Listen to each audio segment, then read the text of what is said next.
Depois de assistir A Substância, eu fiquei mal pela galera que saiu proclamando Longlegs como o grande filme de terror do ano.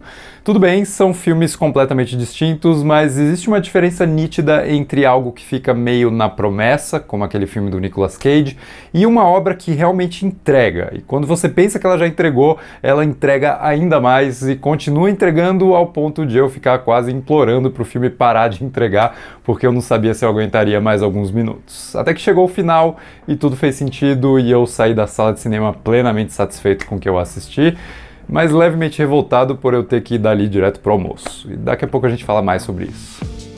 Mas eu acho que esse filme da diretora francesa Coralie Fargeat é um tapa na cara de muitos filmes de terror que meio que esquecem de acontecer de verdade. Acreditam que a ambientação e a temática abordada são suficientes e não exatamente usam tudo isso para deixar a trama se desprender e levar o público para lugares ousados e concretos, né? E isso é exatamente o que A Substância faz se utilizando do subgênero de horror corporal. Aquele medo que emana do corpo, né? Da pele e de tudo que envolve esse pedaço de carne que a gente habita.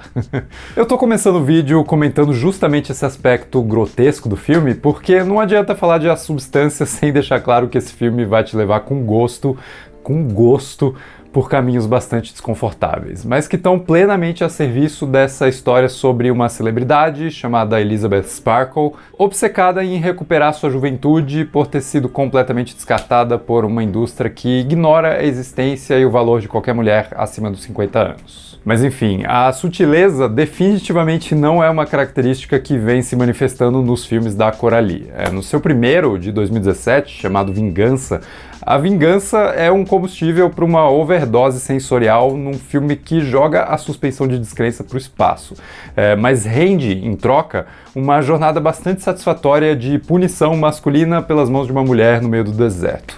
E a coisa toda é conduzida de um jeito frenético e quase isento de diálogos, né? Isso realmente favorece um exercício bem extremo de linguagem audiovisual. São as escolhas de enquadramento, de efeitos sonoros e de ritmo da montagem que contam a história e, na verdade, se tornam a própria história, né? Aquela coisa do filme nem sempre precisar de um roteiro complexo para existir enquanto filme, se distanciando bastante de outras formas de arte, como a literatura, por exemplo. Aqui em A Substância, algo parecido acontece também. Existe um rigor visual absurdamente hipnótico que emana de cada cena. É uma escolha meticulosa de cores fortes que dominam os cenários propositalmente artificiais e opressores, que são filmados através de enquadramentos dinâmicos e, de novo, nada sutis, né? Quando a diretora quer vincular um determinado personagem a uma imagem repulsiva, a câmera vai lá e se posiciona no lugar onde ele vai parecer mais nojento. Ou quando a intenção é produzir um senso de incômodo a partir de lugares aparentemente inofensivos, como os corredores do estúdio onde a protagonista trabalha, o design de produção do filme aposta num laranja bem intenso e numas texturas repetidas ali que lembram o Hotel Overlook de O Iluminado do Kubrick, né? Mas essa referência kubrickiana é bastante anabolizada por uma montagem hiperativa que remete ao jeito como o Darren Aronofsky retratou o vício em Requiem para um Sonho, aquela piração chamativa, né, que ressalta cada frame de uma cena. E daí tem o próprio horror corporal, que deve ter deixado o David Cronenberg bastante orgulhoso pela homenagem genuína às suas criações mais grotescas. Embora também seja possível comparar o que a gente vê aqui a certos momentos de O Enigma de Outro Mundo, do John Carpenter, e é maravilhoso que tudo isso se junte a uma narrativa que aborda temas semelhantes aos de filmes como Showgirls, do Paul Verhoeven, aquele jogo de rivalidades femininas ao redor da beleza, da juventude e do apelo sexual a serviço de interesses masculinos, né? Que devoram e descartam essas mulheres sem qualquer pudor. E principalmente, voltando lá atrás na história do cinema, o clássico Crepúsculo dos Deuses, que mostrava a obsessão, a insanidade, o rancor e a mágoa da personagem Norma Desmond, uma atriz de filmes mudos que foi retirada dos holofotes quando os filmes passaram a ter som.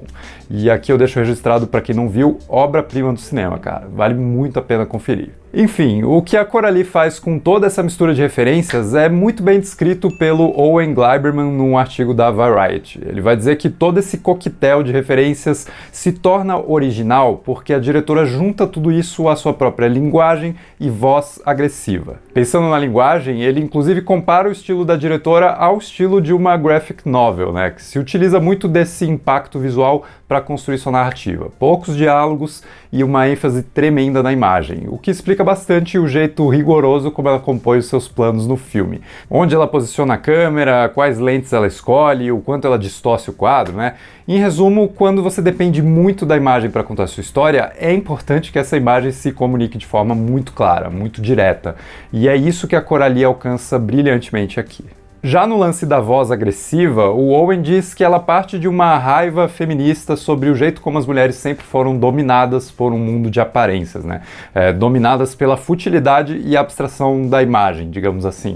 A substância é nitidamente um grito de revolta sobre essa balança desigual que condecora homens velhos e asquerosos com posições de poder, enquanto silencia e apaga a existência de mulheres que não parecem mais ter 20 e poucos anos de idade, né? E é claro que o filme escolhe discutir isso a partir de um ambiente onde essa desigualdade é mais perceptível, como a indústria do entretenimento, mas essa desigualdade existe em maior ou menor grau em várias outras áreas da vida, né? Então a crítica se sustenta fora desse recorte também. Ainda assim, a Coralie aponta esse olhar acusador para a protagonista também, né, que se mostra tão tóxica para si mesma quanto os engravatados que colocaram ela nessa posição, revelando o quanto essa relação prejudicial entre o corpo e a imagem de uma mulher continua existindo num modo bastante automático, né? Uma coisa alimenta a outra e o ciclo de consumo e descarte dessas pessoas segue inalterado ao longo do tempo. A essa altura do campeonato, a máquina meio que está funcionando sozinha. Aliás, é válido a gente comentar se o filme se entrega ou não pro male gaze,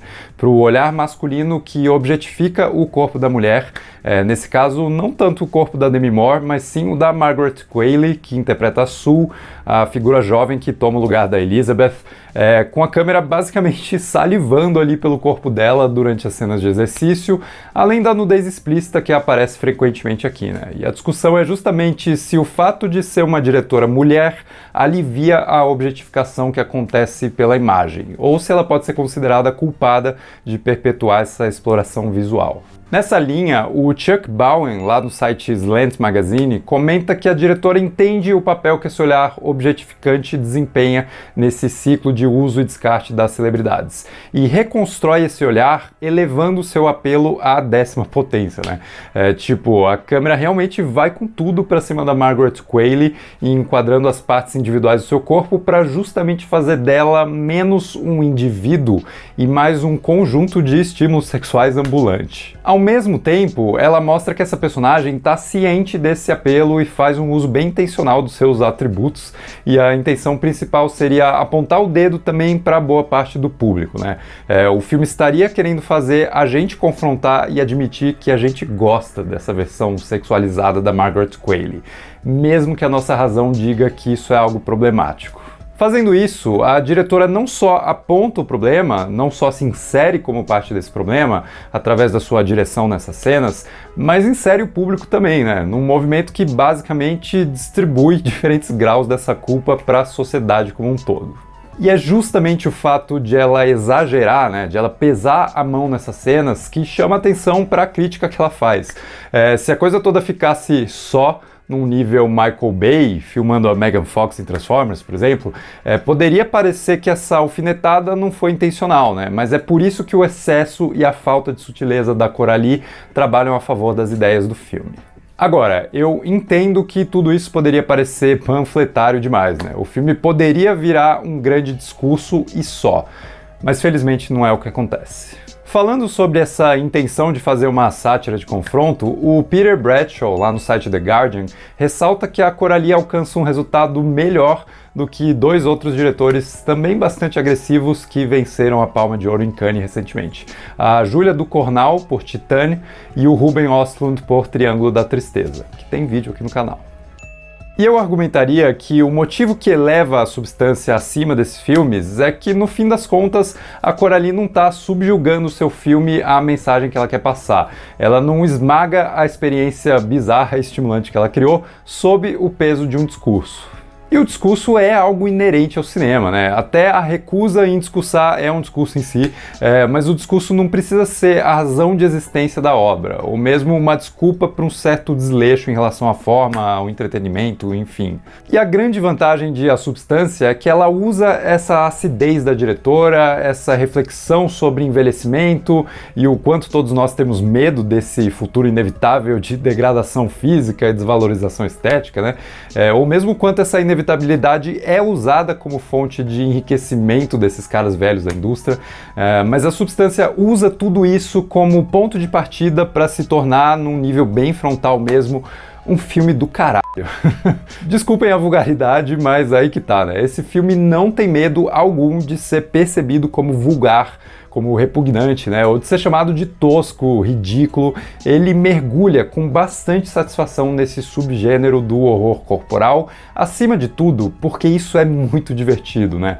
E porque isso mexe com a gente num nível visceral. É impossível assistir ao que se apresenta aqui e ficar impassível, e não demonstrar qualquer reação que seja.